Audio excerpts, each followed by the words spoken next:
Pentecost kalai te u kan vang lai hun tra te hi khovel chen dan mang lavin lalpata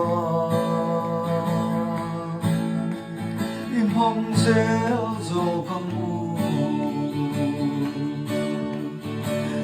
u na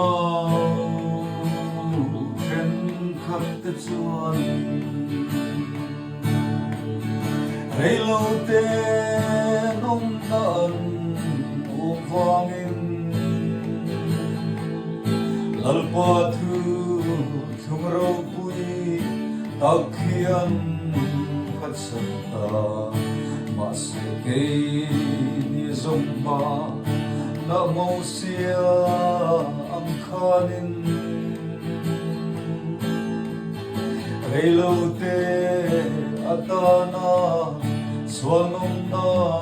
hin pui ai chuan pathian ni te lena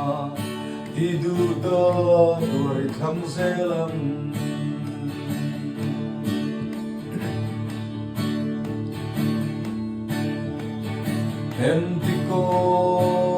Pentecost kalai te u em ki ma fin khogla khoi huna om ila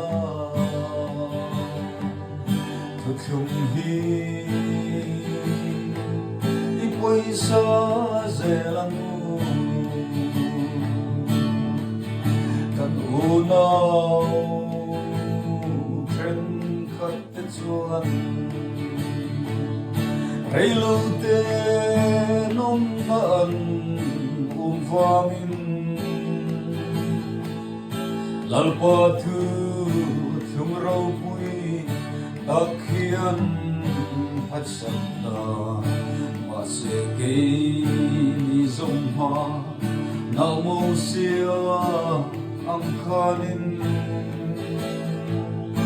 relo te atana swanong na hin pui ai chuan pathian ni te lena ti du da tuari thang zelang